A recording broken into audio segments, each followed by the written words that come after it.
And we're back. We are here. We are here. Someone's been busy, haven't they? Yeah.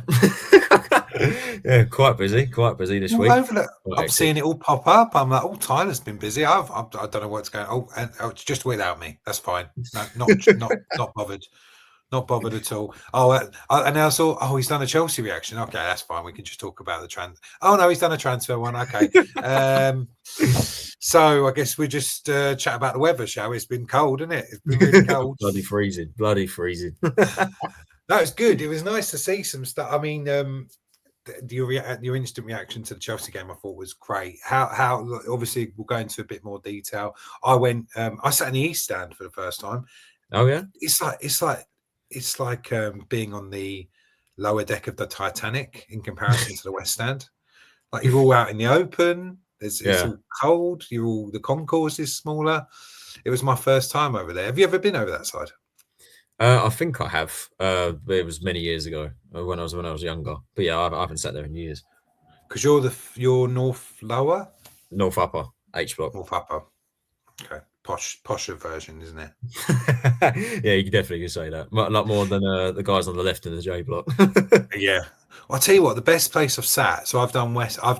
We've talked about the away stand. I won't go into that again this week. But my favourite was the quadrant in terms of like. Yeah, you've got all the atmosphere from the north there. You get a slightly more leg room.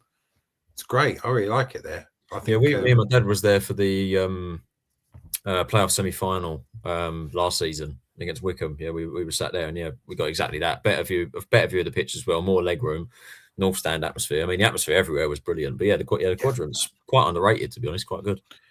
I think that was. I mean, they were saying it's the biggest crowd we've had since like 2011, was it something like that?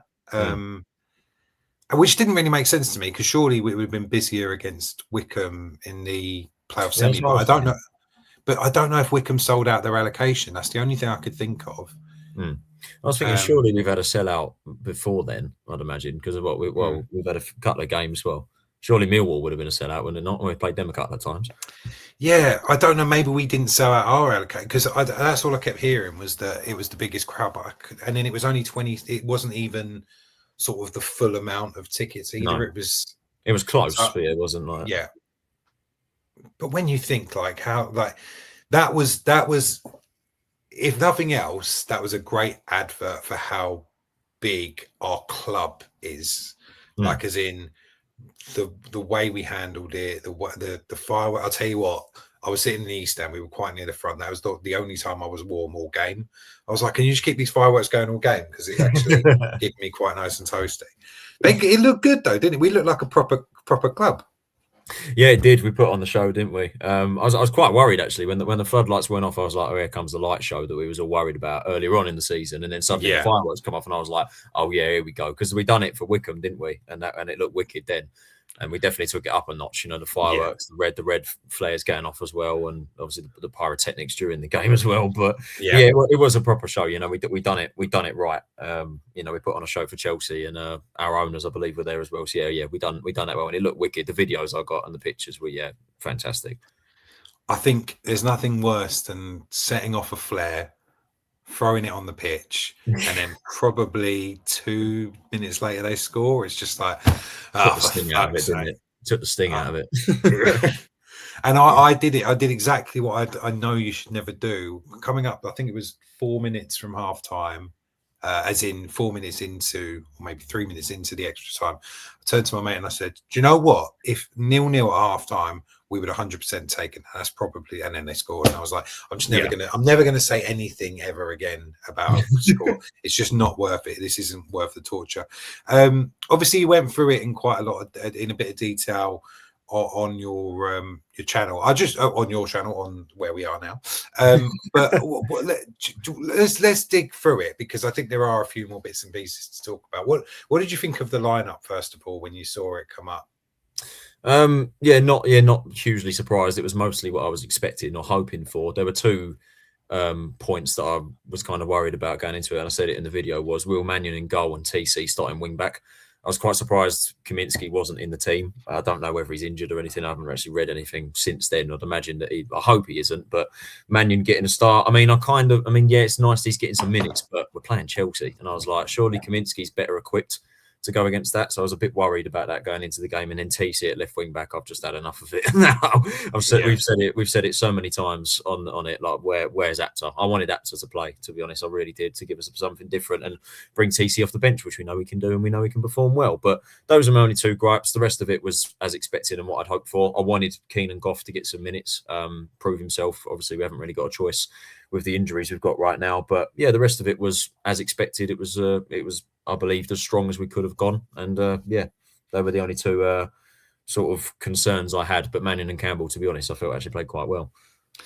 I thought Mannion had a great game. And that was one of the things that I disagreed with you about in the video, was that I thought he made a lot of saves. He did. Like, he made a lot of saves. And I for me, I don't think Kaminsky's getting any closer to any of the goals.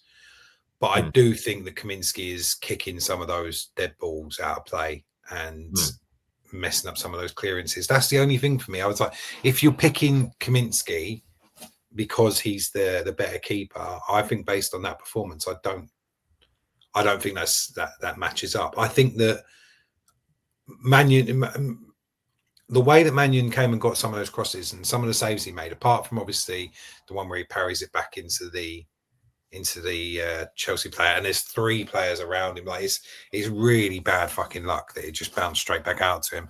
I just didn't see the difference in quality at all between him and Kaminsky. I think, if anything, Mannion looked a bit more assured in the crosses. Yeah, we know. Well, we know that's his strength, isn't it? I knew that was always his strength. He showed that in League One. He will always, the ball comes into the box, he knows that's his territory and he's coming for it, even if he has to clatter into someone. Whereas Kaminsky, I was more assured as a shot stopper, and I was more worried that going into the game, I was like, Mannion's going to face a lot of shots here, and I know Kaminsky's a better shot stopper, so I thought he'd be better equipped to go in the game. And Mannion did prove me wrong, to be honest, because some of the saves he pulled off, like, blimey, like he probably single-handedly kept us in that first half until 100%. They scored, which was a great strike. But yeah, I mean, despite scoring 5, I think I said in the video, he did have a good game. You know, he made a lot of saves. His kicking was relatively decent, come for a lot of crosses. He was unlucky with the third goal, but then again, if Kaminsky's making that mistake, you're slating him for it. So it's kind of like, it's one of them. But I mean, I did say at the beginning of the season, I mean, we needed a goalkeeper and Kaminsky was it. But Mannion did have a good season in League One, and I did want to see him get some minutes in the Championship. And now he's put in that performance against Chelsea. Yeah, he conceded 5 goals, but covered himself in glory in that game.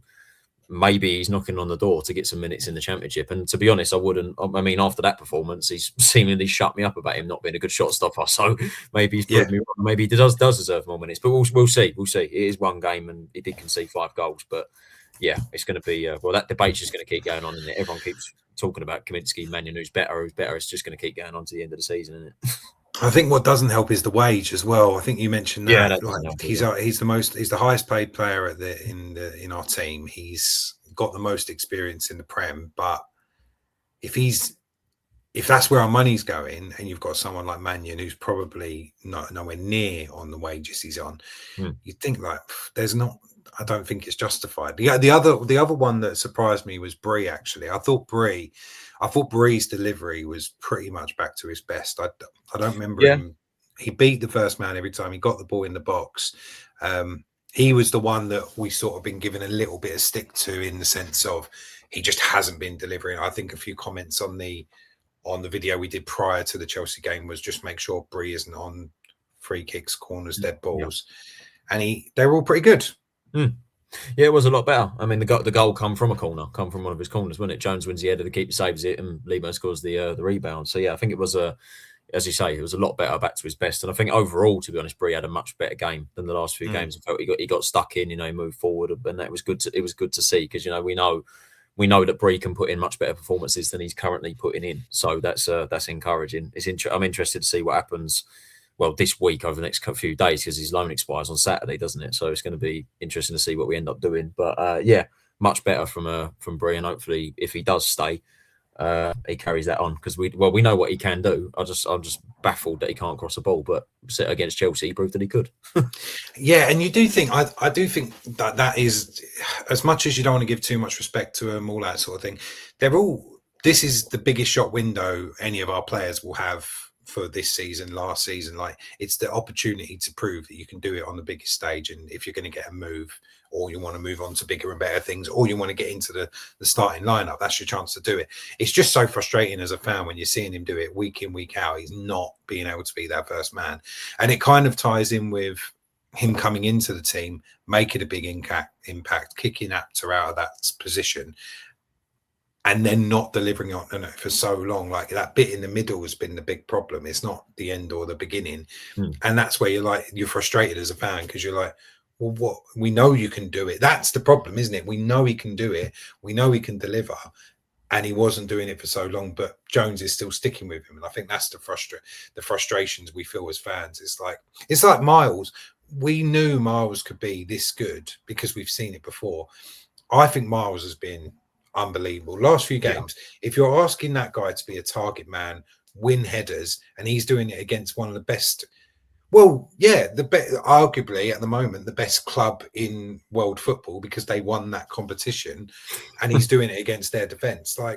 You can't get much better than that. It's just that frustration when he wasn't doing it, when he wasn't winning headers, when he wasn't running as much as he could. That's when we were getting frustrated with him. He's another one who's, I think, he's just delivered. He's just completely delivered on what we want him to do. Yeah, big time. My dad was telling me at the game, he was like, Leeburn's playing for a move, and I was watching him play, and I was like, yep, you can definitely see it, can't you? But again, Leeburn's been another frustrating one. I mean, over the years, I do rate Leeburn massively. It's just I just think sometimes his performance levels, like the effort, just sometimes wasn't there. Especially last year, frustrated the living daylights out of me, and I was like, I don't know how he's going to cope in the Championship. And then, as I say, he started the season really well, didn't he? He was fantastic coming off the bench, making all those headers, and making an impact. And now he's put himself in the team, and like one of the first names on the team sheet at the moment. He's been absolutely phenomenal. And I said before the game, if there's anyone who's going to score, it's going to be Leeburn. And lo and behold, it was.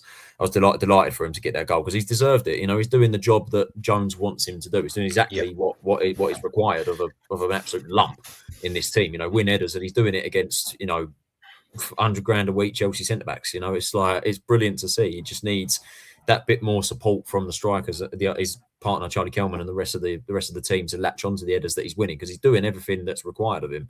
And I'm delighted for him, and I just hope that from now on, hopefully, this goal can kick on and he can start to score more goals. Because that's another thing I want to see from Leeburn. I want to start seeing him scoring more goals, and hopefully that Chelsea goal is the start of some good things. But when my dad said he's playing for a move, I'm sat there going, yeah, you can definitely tell he's trying to impress his whole club, because he started at Chelsea, didn't he? Yeah, that was one thing that I was going to say, that, there's so much, there's levels, isn't there? There's the fact that his dad done it against them. There's the fact that he's got released by them. There's the fact that he's trying to establish himself in this team as well. I think he really, really showed them what he's got to offer. And you'd want, of course, everyone levels up when they're playing their old team, especially the players that we let go. It seems like everyone scores against us when they go. It's unbelievable. That record has got to be ridiculous by anyone.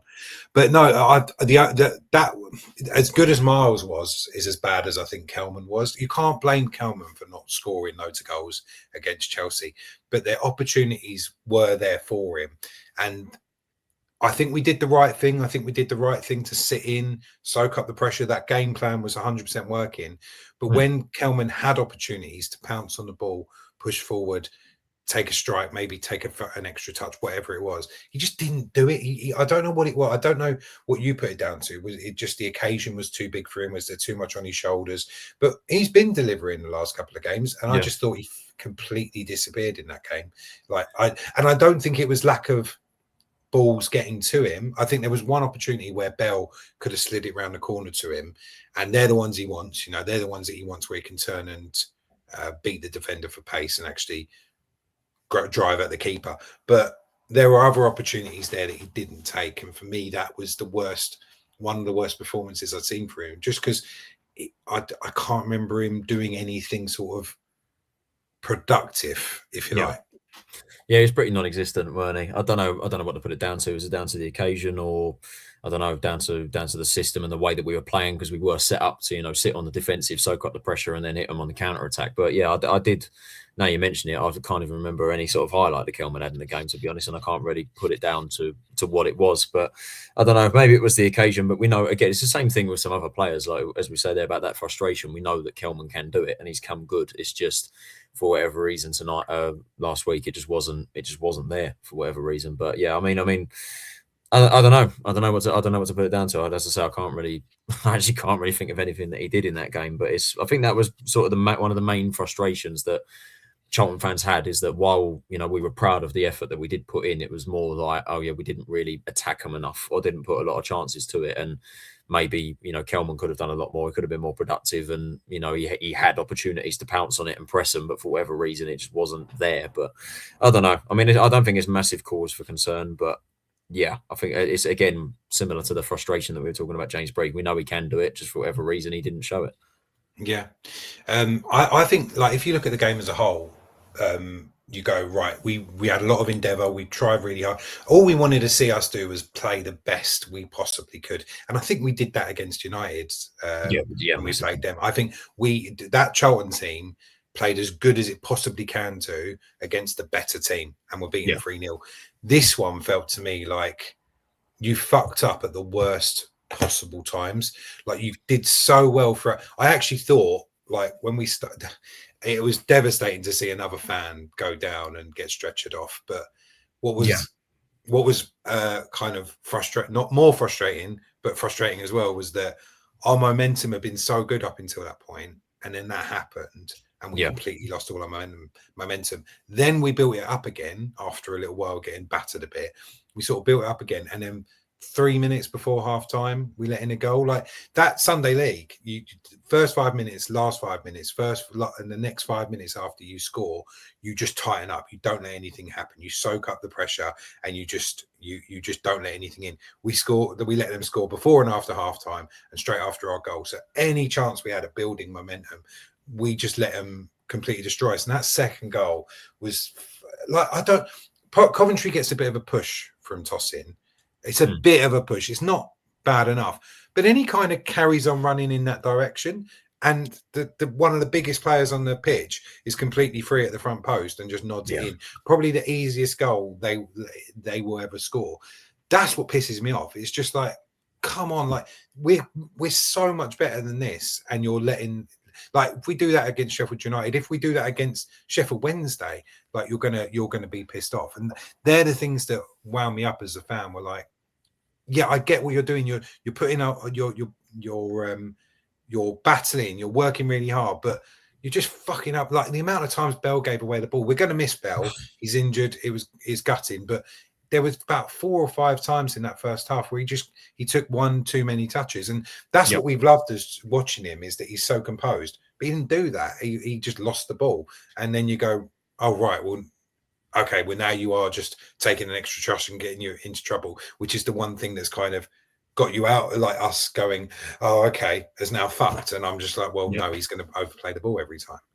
He did the same thing against Blackburn. He gave the ball away too many times. I mean, we know how good Bree is on the ball, and Bell. Sorry, we know how good he is on the ball and how composed he is. I mean, we saw it in pre-season. And, he takes the ball to the attack and then just goes, oh, "See you later, I'm going past you," and just roll past him. We're like, "Oh right, okay, there you go. We know what he can do." And then Blackburn gave the ball away too many times, and Chelsea frustrated the living daylights out of me. I mean, gutting that he's injured again. I don't know how serious it is, but I said down the tunnel, right, he's out for another month. So that's going to be.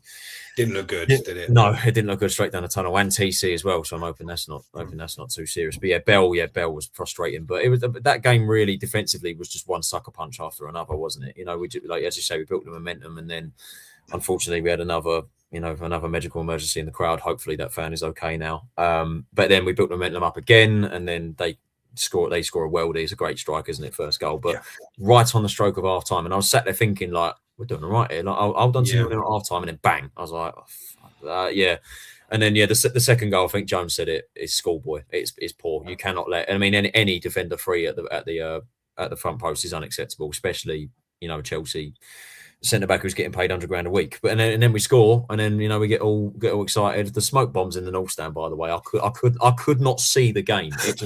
It just went everywhere. The smell. I thought I was dying. I think my dad turned around and was like, I think we've just died.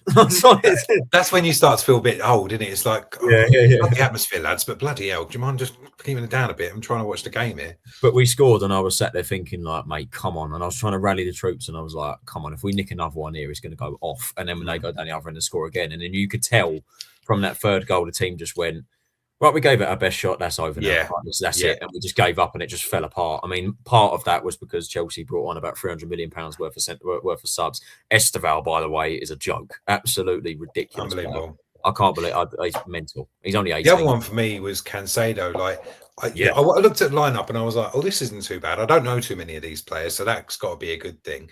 But Cancelo's playing, you're like, how good can he actually be? He just ran the whole game. And the annoying thing was, it's not like he did anything amazing. He sort of just, those four just kind of sat in and just knocked the ball to each other. Soak it up.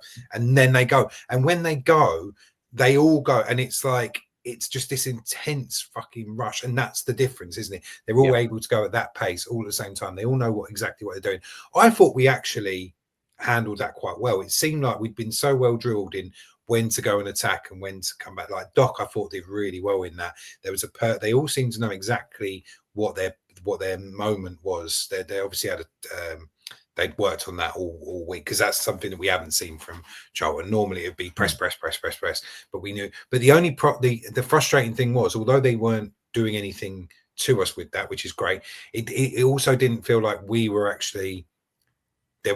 I don't know what the moment we were hoping for to go and get the ball either. Carey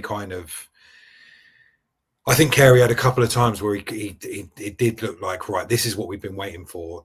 This is the chance we've got to go, and then he would just fuck it up. I think there was twice he did that in the first half, and he still isn't back. He still isn't back to his best. And I think I've worked out what it is. I think I've found that the reason that he isn't delivering now is because his song is too good. If you remember, it happened with Elliot Lee as well. Yes, Elliot Lee was so good, and then we start one of the best songs we've had down there for ages. The White Pelé, which is such a good song. I love that song, and Carey's is even better. And as soon as they get that song, they drop off a fucking cliff. And so can we all just stop singing? I reckon we need to stop singing. Just CAFC. Yeah, just a lot of Valley Floyd Road's fine, but if you're going to single anyone out for that good a song, know that they're going to turn to absolute shit. Even TC's song is pretty good, and I think TC's song is pretty good, and therefore he's been all right. It hasn't gone to the sort of letting you shag your wife kind of levels yet. So I reckon that's the key. I reckon we need to stop that. TC song also doesn't make sense because he doesn't score goals. Yeah. so there's exactly. that. But yeah, Carey, I think with Carey, I don't think he's got the confidence to take his man on and go past them. I just think he just gets hold of the ball. I mean, prime example is looking at his Ipswich goal. Like he just takes the ball and just runs. Ipswich don't even bother trying to put a tackle. He's got all this space, just runs through, and if he's got space, he's going to shoot and he's going to score. Whereas if he's actually taking someone on, I don't think he's got the ability to actually, use his feet and go past someone. He's one of them person and he just takes the ball and he just drives with it and just runs with it. That's all he knows how to do. And ultimately, I think most teams have been able to suss that out. I mean, if you're trying to do that against Chelsea, they're just going to nullify you, aren't they? So Carey's been one of the more noticeable players that have dropped off. I don't think he's been very good since he scored that against West Brom, to be honest. And it's a shame. It's a shame, but we know what kind of player he can be. I just think teams have sussed him out, and he hasn't necessarily got the technical ability to deal with that and to get past that. That's all I'd say about Sonny. Still love him to bits, but yeah, I think. And we bought Sonny Carey knowing he would get good. I think it's the same thing that most of our players and the team as a whole has had. We were too good too quick, and the teams worked us out, and now we're fucked because we don't really have a plan B. Essentially, it's all kind of the same thing. It's always going to be the same lineup. It's always going to be the same formation. Apart from Chelsea, we're always going to do pretty much the same thing. So as soon as they work that out, you're fucked unless you've got a different level to go to. And I think that's key. And I think that's kind of, we won't come on to transfers just yet, but that's where this window is so important, because If we keep doing the same thing, we're going to be a bit fucked. I thought some players did really give a good account of themselves. I thought Doc had a really good game. I thought Tanto made a good impact. Like we said, Mannion had a good game and Bree had a good game. TC looked. The frustrating thing is with TC is that he looked good at doing a job that he shouldn't be doing. Right, and I'm not saying that Apter would come in and do it better, but at least if you have Apter on the pitch, you can bring TC on. You can bring Kel. Like again, like Jones was the one who brought in this thing about you don't have subs to have game changers. Well, we fucking don't now, because Tanto came on and made the biggest impact, and I thought did do really well when he came on. But TC was the number one player we would rely on to do that, to come on, change the game, shit up. Like, imagine if Garnacho had still been on, like the amount of times TC went past Garnacho was fucking amazing. But then for him to not do fucking anything with it, I think that was the only shot we had in the first half, was that terrible attempt that he had, which just went nowhere near the goal. The other thing on Garnacho, why was there so much shit given to Garnacho? I was trying to work it out. Was it something that happened at United or something like that? I think people just generally don't like him. I genuinely think that's the reason. I think there is no connection or reason why Charlton fans should be booing Garnacho, but I joined in because I thought it was funny. And TC, same, exactly the same. And TC was tackling him and getting the beat out of him. I was like, this is brilliant. And that's the frustrating thing with TC, because he was good as a defender, but not an attacker, which frustrated the living life out of me. It's just another frustration I have with TC, and as you just said there, we know that he's good off the bench, and Jones knows that, because how many times I think he's got a goal or an assist every time he's come off the bench in the last few games. So why is he still starting? Because we know he's not going to do anything when he starts. But he knows that. Sure, Jones isn't stupid. Jones knows that. But is it this constant thing of like, I haven't got anyone else to play there, so I have to play him? But he does. Frustrating. He does. That's the thing. He does have players there. Yeah. It's just so frustrating. Yeah, I mean, I think I think Jones set us up in the perfect way. I don't think he could have done any more than that. I think that was a perfect opportunity, perfect example of the management being completely right and the players not being able to deliver on it. I'm going to go out on a limb and blame Coventry completely for that second goal, because I can't understand.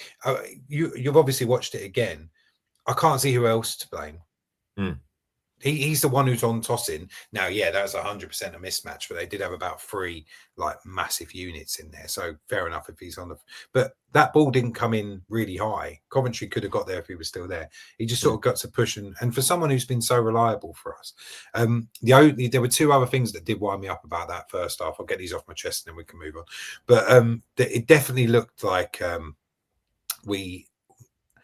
there was a yellow card given to Doc. So they got a yellow card. Who was it? Budashel? I fucking don't know. But he was he at fault for that second? It looked like he was going to get a second yellow card. Obviously down your end, because there's not been any replays either. It looked like he could have been sent off at that point. And then Doc gets a yellow card like 30 seconds later for exactly the same tackle.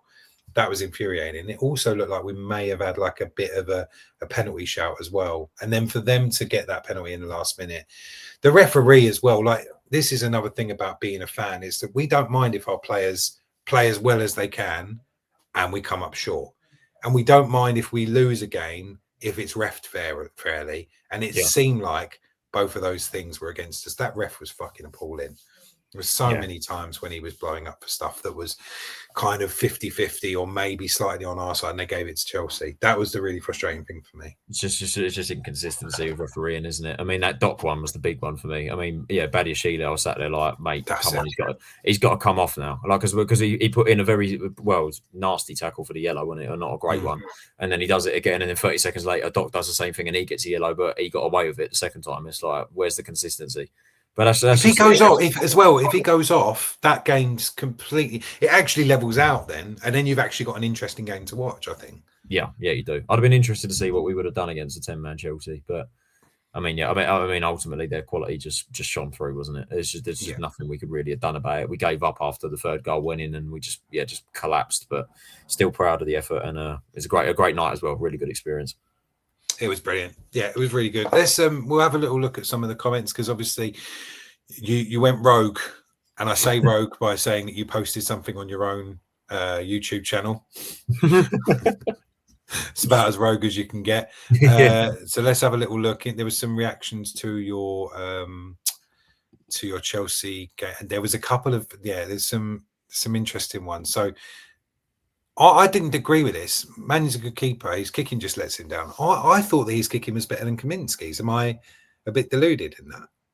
I think I think Kaminsky probably stands more of a chance of kicking the ball off the pitch than Mannion does. But then I do get it. I don't think his kicking's amazing, but I think it's definitely a lot better than people probably think it is. Is all I'd say. Yeah, fair enough. This is the one we've just spoken about. How many times did TC mug off Garnacho? That was so nice, wasn't it? And great for TC as well. Like that. What you hope is that TC looks at that and gets a bit of confidence from it. Yeah. But what you don't want him to do is go, oh, maybe I should be playing left back. Because no, do what you're good at. Come on, be quick, make an impact, and get a fucking final product. It's so frustrating. Like, we know what we want him to do. We want him to drive past his man, cut in on the right foot, and swing one into the far corner. But every time he's sort of just not doing it now, because he's got so many other things in his head. I genuinely believe that if I guess it would be Apter, wouldn't it? If you had Apter playing just behind him and him playing just off Miles, we would benefit so much more. That's the big frustration for me, is that it's us that's getting let down by him being played out of position.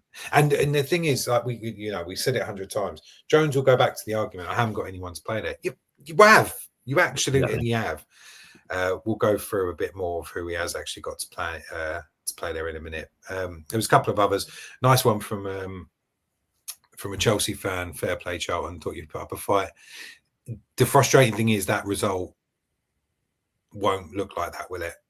No, it doesn't reflect the scoreline. I think I said it. 5-1 was a bit harsh, I think, on the day. I mean, yeah, Chelsea's quality shone through in the end, but I think the effort was definitely there. I mean, it's the same with the United game. I mean, the United game weren't a 3-0, was it? Like, it was 1-0 up until they brought the subs on and then smashed us.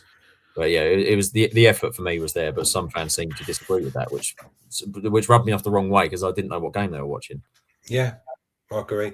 And the only thing that I have taken a little bit of consolidation from is that I work with a Palace fan, and I said, what would you rather, get beaten 5-1 by Chelsea or lose 2-1? And he went, 100% beating 5-1 to Chelsea. Like, you're mad. Like, that was fucking embarrassing. And the thing I didn't realise was Palace had pretty much their first team out as well. Yeah.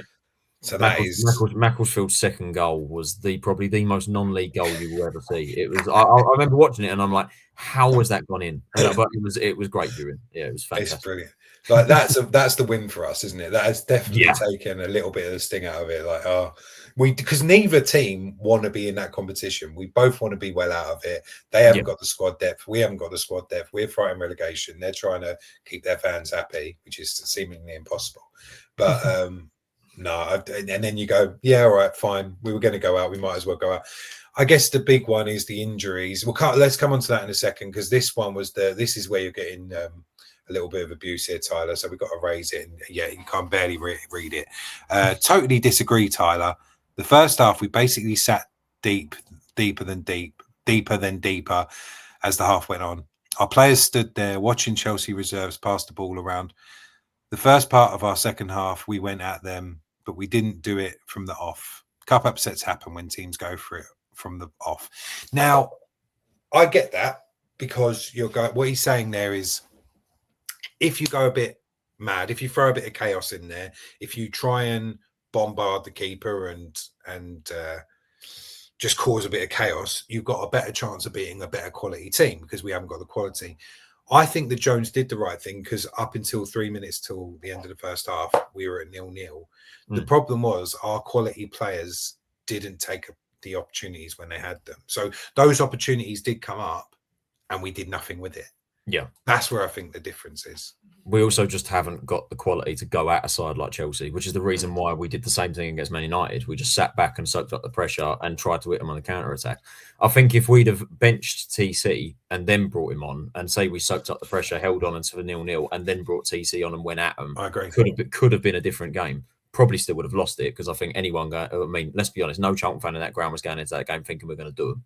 Like maybe after the Palace losing to Macclesfield, that maybe would have been like, oh, maybe we could do it. But no, I don't think anyone would have thought that. But I just don't think generally we had the quality. And as you said, I think Jones set us up in the right way, you know, just soak up the pressure. And we were doing it. We were in the game until they deliver a sucker punch, and then it was game over from there on, really. But I mean, I think the only when we talk about quality, I think the only person who could have given them trouble was Miles, and he did. Yeah, and I think that maybe yeah, that's where you're like, Kelman's let us down a little bit there, because if Kelman was a bit closer to him, if he managed to shake his man, if we managed to work a bit harder around Miles, I reckon he would have got some more opportunities. I also think if, like exactly what you said, if Apter had started and did the same job that TC had done, which I think he could have done, I don't think that TC's an amazing defender and Apter's awful at it. I think they're about the same. I think they're both a bit shit defensively. Yeah. I think that then you bring TC on and you change the game. I also think that if Apter starts, he gets the ball on Miles' head more than we're getting him on at the moment. Yep. It sounds simple, and he's done it before.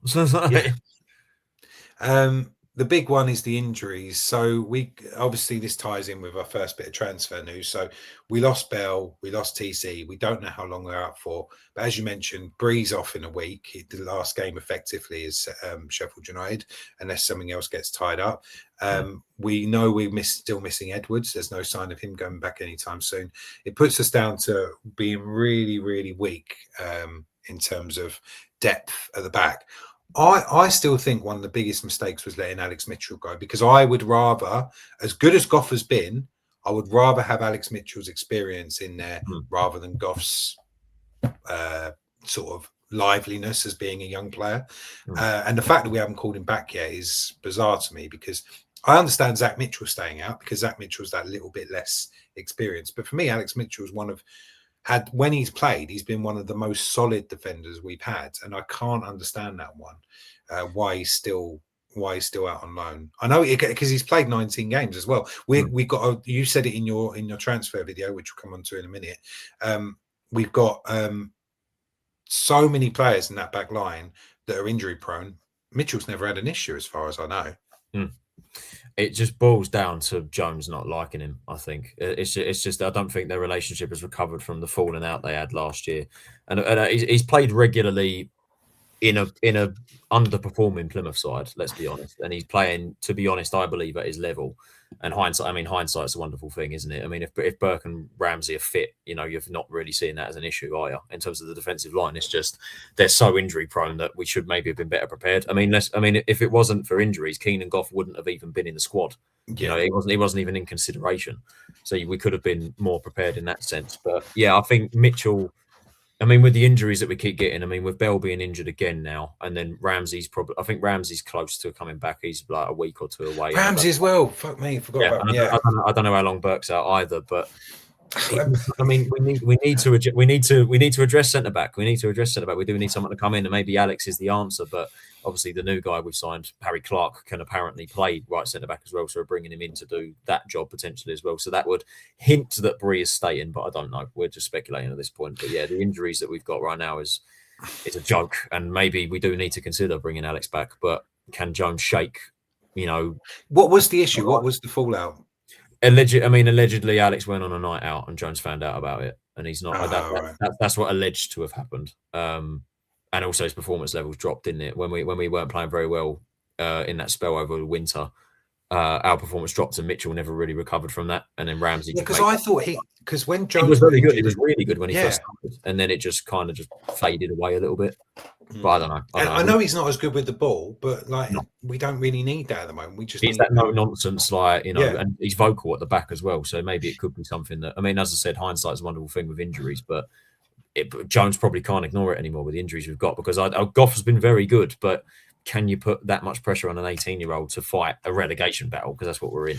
So, well, look, we've seen it with Gomez, we've seen it with Konsa. But for me, they're different style of players. If Lloyd Jones gets injured, Mitchell's the only one there that I believe could lead that back line and actually shout at the other players. That's what we're missing. You don't even see that from Gillespie, and Gillespie's got an old head on his shoulders. He's been there, seen it, done it as well. But when you rack them up like that, so if you look at it from right side to left, you've got Ramsey, Burke, then you've got Edwards, TC now, Bell, and isn't there another one? So that's 5. Gillespie, Jones. No, I'm saying that's 5 injured. Oh, injured. Oh, sorry. I think it's those 5 that are injured out of the back. What, 7, 8? Like, yeah, it's insane. It is that 5. Yeah. So a man has come in to save us. Let's have a little look at your video quickly. See what happened there.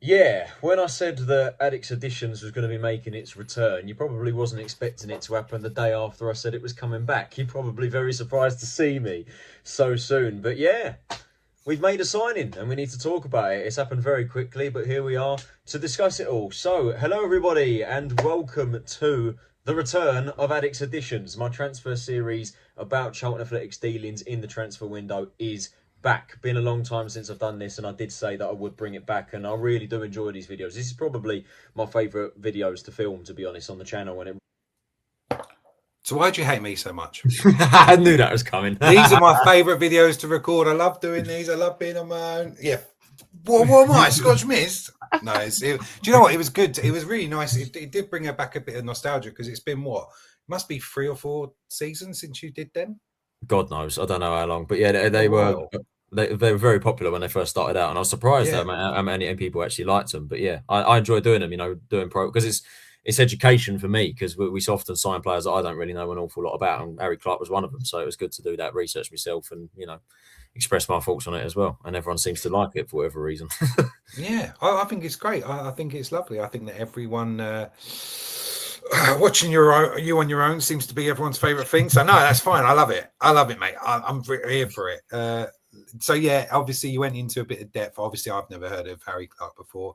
I think a lot of people kind of were drawing a lot of comparisons with other signings we've made from Ipswich as well. So for me, I agree with a couple of these. So the thing with signing from Ipswich is I have such good memories of it because in the space of about 2 seasons, we brought in Herman Hariderson, my favourite ever player for Charlton, Matt Holland and Darren Bent.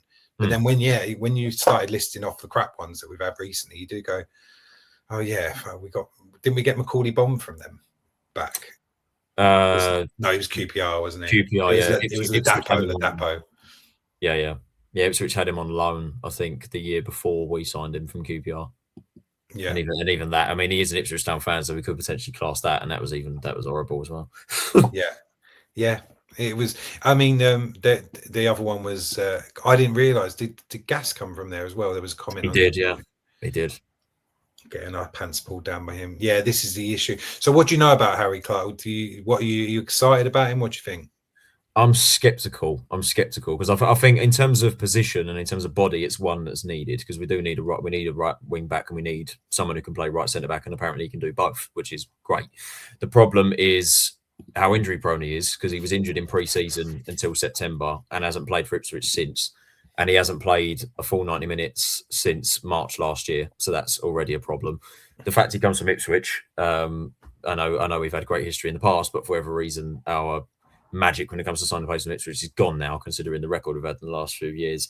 And I'm also worried whether he's actually going to be Bree's replacement because, I mean, we know Bree's loan is expiring. If Clark comes in and we keep Bree, I'm more happy about that because it's depth. I think we need Bree for experience. We know he can do well. Hasn't played well, so he needs that competition, and Clark is it. But if Clark is Bree's replacement, then I'm worried because we're replacing someone who has kept himself fit but is not performing with a player who hasn't played and is injury prone. So that's a big problem for me. So I'm skeptical, but he's 24. He's still young. He's at the right age. He's got good experience. He's obviously got, he's won 2 promotions with Ipswich. He's played regularly for Stoke a few years ago. So he knows how to play at this level and he's a much needed body. It's just, can he stay fit and can he shake his Ipswichness is my only worry. I think that's the big thing, isn't it? We just we can't be picky. And I think I follow Chicago Addict, and he was saying it's all well and good, the window takes a long time to get going, but we were the 12th when he put the post out. It was the third. I think it's the 13th when we made the sign, or 12th when we made the signing. So you do just need to get bodies in the building. But what you don't is just want to take anyone. That's the big issue, isn't it? Like, you just want, because we've seen Hernandez come in not up to standard. We've seen the other lad from, I can't say any of these guys' names. Who was the other left back who was out of contract? Oh, Rusilian, yeah, Rusilian, yeah. Like, he hasn't even played. So for him to, like, that's the frustrating thing, isn't it? You see these bodies come in. If they're spicing it up a bit in training, that's one thing. But you need some of them to start delivering on the pitch as well, because otherwise, why are you paying them to be here? I'd imagine Rusilian was taken on a pay-as-you-play kind of contract, and he's just not been up to it. But that was there's only really been 2 or 3 rumours knocking around. You just mentioned the Bree one. I just want to pull up this one from Mark, because I think I completely agreed with him before the Chelsea game, and now I'm a little bit like, look, if he can deliver him like that, fine. But he needs to keep that Chelsea level that he was delivering. He can't be doing what he was doing before that. And that's where hopefully Clark's going to put him under pressure, because we need that competition, we need that cover. So if Bree is extended, he's got to know that Clark's going to be there, and he's going to want to play minutes because he hasn't played this season. So he's going to want to come to us and play. He's not coming in to be a bench warmer, hopefully. There was someone else agreeing with me about Mitchell. Same concern as you. This is from CFC 1983. Need to sign injury-prone players. 100% we do. I know it's a bit controversial, as I know he's not been great for us, but surely you recall Mitchell has played like 19 times for Plymouth. This is the thing, isn't it? Like, he has been good for us in parts. I think there's parts where he's been like best player on the pitch, but you need someone who's not going to get injuries, and for me that's a bit of a no-brainer. You're already paying probably some of his wages. He's there. He's a Charlton player. We know he knows what he's doing. He's also local, isn't he? I mean, he'd probably be gasping to get back to London. It's definitely something to consider. But then on the flip side of that, if Mitchell does get recalled and he plays well, the second Burke and Ramsey come back from injury, where does he fit then? Like, does he then just lose him spot and he's rotting on the bench again? Like, that's another kind of factor that probably is being considered, because if Mitchell comes in and he starts playing well, you know, when Burke and Ramsey come back, is he going to be still starting? That's another thing you got to. I suppose we won't know until we recall him, but I mean that's another factor that we do need to. And I think that's a much nicer problem to have than who the fuck do we play? More squad depth, more squad depth. Because that's the same issue we thought we had at the beginning of the season. Same issue we had up front. All of that does for me is just it raises his value, because at the end of the day, if you've got someone who's come back and played a few good games, you might not be able to get him out on loan, but at least he's still a championship player. At the moment, we're only going to get a certain amount for him playing at Plymouth, because he's playing in League One. So there's been a few other rumours around. The other one, obviously the Dykes is the big one who's been talked about quite a lot. And for me, I wasn't bothered about Dyke until I heard that Leicester was after him. And now I'm like, well, now I want him, because if Leicester want him, 100% I want him. So he's one. And then obviously the other guy that I think even you've said you can't pronounce the name of, who got mentioned very recently. Yeah. So who are you? Is there any other rumours you've heard? Is there anyone else that you would want? Are you still kind of like sitting on the fence with all these? Is there any other, you hoping to do it? Is there any other inklings that there's going to be any more Charlton editions coming up, Addicts editions coming up? Well, allegedly the in the know crowd seemed to think that Dykes was going to be done yesterday, and it didn't happen. And now some people are saying that Dykes was going to be done today. Take that with a pinch of salt, because the Charlton in the know crew have a massive habit of getting things wrong. They very rarely get something right, but most of the time they're very wrong. So I don't know about Dykes. A lot of people, I'm a bit skeptical again with Dykes. I mean, mainly, like, it's clear that we're trying to take the workload off of Lieber by bringing in another big man. Dykes obviously has a lot of experience. It's just his goal record is not exactly expiring, and he's not playing at Birmingham at the minute. But you know, the fact that Leicester want him, he must be half decent. No, surely. Yeah. I mean, Leicester aren't playing well, and they probably take anyone they can get at the minute. But if they're after him and there's competition there, then surely it's perhaps something we need to be looking at. But yeah, I think Dykes, in terms of a target man, I think he suits Jones to a T. It's just is he going to score goals? Because that's another problem for me. I don't know scoring goals. And then in terms of the other player we've been linked with, I don't know how true it is. You know, the Bosnian who's playing in Armenia. Not even going to bother trying to pronounce his name because I don't know how to pronounce it. I think I had a punt like Nardin Mulahuzovic. I think is his name. Or Mulahuzovic. Sounds like something you'd order for a takeaway, doesn't it? Yeah. But yeah, I mean, he's having a great season in the Conference League. He's a joint top scorer. It's just how does the Armenian league translate to the championship is the problem, and it apparently 1.5 million euros seems a bit excessive considering that on our books we've already got a lot of strikers. So I don't know how true that is. I mean, it's come from Armenia, so we have no idea how true it is if it is true. But and let's be honest, we have not got a good record with spending money. If you look at Charlie Kelman, 3.5 million, that's a lot of money, but he has been playing well in parts, and I think we bought him for a long time, not a good time.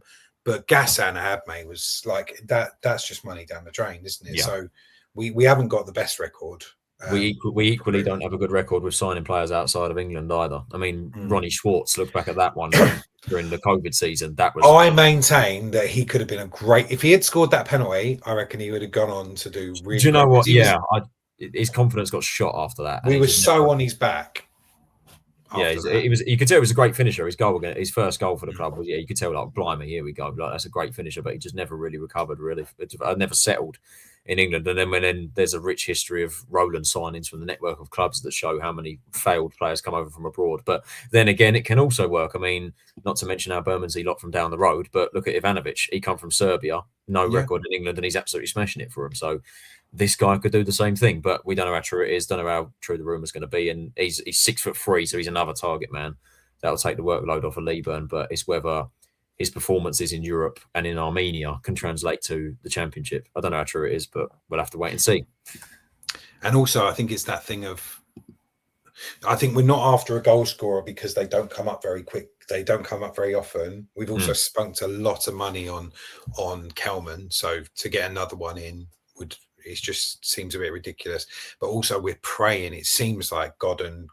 There was a few rumours that Godden could have been back for Chelsea, couldn't there? So I'm praying that Jones has done the sensible thing and thought, no, I hold him back and let's sort of unleash him on Sheffield United, because that's a big game. They're sort of flying up the league, aren't they? Let's move on and talk about that, because we're doing this a little bit later in the week, so we probably should have a little bit of a closer look at that next game, because at the moment they're in 16th, we're in 19th.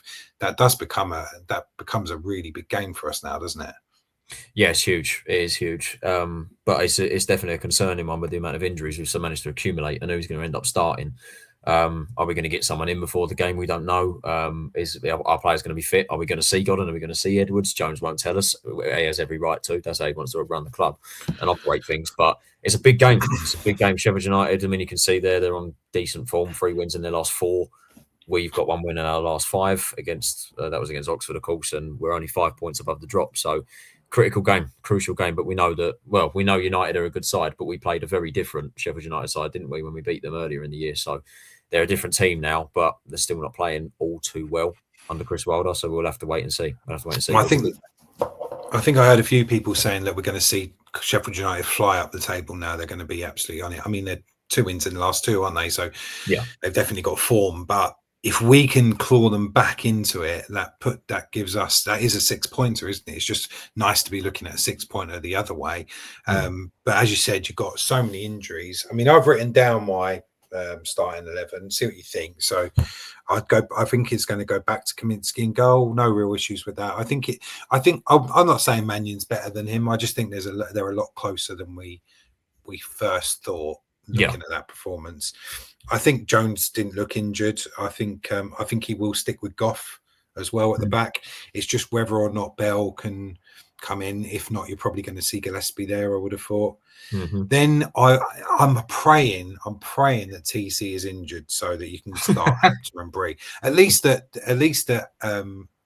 maybe Campbell isn't fit enough to start, because I'd love to see Apter and Bree again.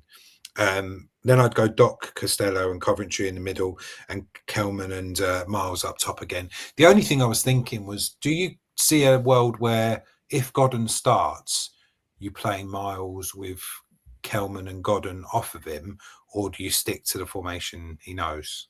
People did actually wonder that last season whether we could play Godden as a 10, in behind the two strikers, and maybe that would work. So that's actually not a bad shout, to be fair. My worry is I don't know whether Godden comes straight into the team after an injury that almost ended his career. Like, we're probably going to want to, take it easy with him, and probably if he is on the bench, or if he is back available, probably bring him off the bench for the last, 15, 20 or so. Not too much pressure on him. But yeah, I think it really depends on who's available and who isn't. I'd imagine that Bell won't be available, so Gillespie probably comes in, which horrifies me, to be honest. Goff, yeah, I'd like to see him in. If Kaminsky's fit, you'd probably see him back. But if Mannion started, based off that Chelsea performance, I wouldn't mind that. Is Breeze permitting Breeze loan? Is he actually going to be able to play this game if we don't get it done? I think from what I heard, we do have him till sort of, well, actually, I'm taking this from Charlton Live, and Louis saying that he thinks we've probably got him till the end of the day. Okay. So I imagine that makes sense, doesn't it? Yeah. So you'd imagine Breeze starts. Then you're not starting Clark. He ain't played a game started a game in 10 months. So you're not playing him. If TC's injured, and then Actor comes in, and it's a big opportunity for him again to show Jones, look, you need to be playing me. I mean, the last time we played him, he was phenomenal against Oxford. So, and we won. That's the last game we won. We won and kept a clean sheet. There you go. There's your evidence. Midfield, yeah, Coventry. I don't know whether I'd play Doc and Castillo in the same. Unless you're playing Costello as the 10 and you're advancing him, which I think he can do. But I don't know. Doc did play well against Chelsea, but I think if anyone's coming out of that midfield, it's likely to be Doc. So I'd probably go Costello, and Carey probably starts. But I think Nibs probably will be knocking on the door to be replacing Carey at some point if he can't deliver. And then obviously you're playing Leeburn and Kelman up front, but it's all dependent on injuries. I mean, in an ideal scenario, Edwards is back and he comes in, which I would love to see, which I think he's getting close to, but I don't know. We'll have to wait and see. But I'm looking forward to it, but also very nervous, because if we get beat, we could be banging trouble. But if we win it, we'll have 1 point to Sheffield United, and suddenly we're looking a lot better. So yeah, we'll have to wait and see. And I think that's probably a good place to wrap it up, isn't it? I mean, the thing is that when you look at a table like that, we're not sitting pretty, but we are looking okay. Yeah. A win on top of that, a win takes us joint on points with a 16th. I would have bitten your hand off. Like we said, 100 times 21st. But if we can get anywhere close to that sort of, even just middle of the sort of midway through the bottom half of the table, I'm more than happy. And the thing the big comment I was going to make was, this window could be one of the most important we ever have, because we're a year ahead of time. We're a year ahead of where we thought we were going to be. When the owners took over, it was going to be another year to establish in League One, and then we go up at the end of this season. If we go down, we're a year behind. Yeah. And that's big. That then becomes an issue, doesn't it? Because then what? You probably lose half the squad, or you have to rebuild. Do you lose Jones? More than likely. Whereas if we can I think this window, we need to spend big to make sure that we comfortably stay up, because a relegation battle is one thing, but a relegation is something completely different. And I wouldn't say that we haven't seen the last of Blackburn, Portsmouth and Norwich. Any one of those could go on a massive run towards the end of the season. Yeah, exactly. And get us dragged down back into it. I mean, if you look at the teams around us, West Brom, Blackburn, Portsmouth, Norwich, Sheffield Wednesday even, I don't think Sheffield Wednesday are going to sort themselves out, but all of those teams have got much bigger resources than we have. They're much more established than we are. And then you look at the two above them, Swansea, Sheffield United, Southampton, Birmingham, Derby, like all the way up to 12. I'd argue that the only club that's smaller than us and isn't as well established is Oxford. And even they've been in the Championship for longer than we have, obviously. So that's the issue, isn't it? If they all just decide to turn it on, we're fucked. So we definitely need more established bodies, and ones that aren't fucking injury prone. Like, I love Bell. I love Burke. They've been great when they've played, but they, as we said last week, they're all injury prone. That's why we've been able to get them. Yeah, January's make or break in terms of just bringing in players, and they need to improve us and they need to help us and stay fit. That's the thing, and that's what's concerning about Clark coming in, is like, can he stay fit and improve us? Because I think he is a good player. It's just, if he's going to be injury prone the whole time, then what's the point? And the difficulty of January is there's a reason why players are available. It's because, they're deadwood at respective clubs and they're not playing because of injury or whatever, or they're Premier League loans that want to get experience. So we've got to try and get the best we can. I think Clark probably was one of the better options we could have got. And looking at the other options available, it's going to be difficult, but we've got to make sure we get the right players, they stay fit. And if they can stay fit and we're together as a unit and players come back and they can stay fit, then I don't think we should have too much of an issue. But we are in it. We are in the scrap. We're dragged into it. It's going to be tough, but yeah, I think this is going to be very telling, because if we get relegated, it's just going to derail everything. We don't know what this club's going to look like next season if we're in League One. I don't want to be in League One next year. That league just horrifies me. What a note to leave it on. Right, that brings us up to the hour. Thank you so much for joining me, mate. I'm glad that we managed to make this a 2 rather than a 1 for a change. But I'm happy because I think the one thing with those Addicts editions and those solo videos is that there's not much chance for the comments to get looked at. So make your comments below. I'll bring them up with Tyler. We can have a good chat about them, and look forward to seeing you next time. Take care, guys.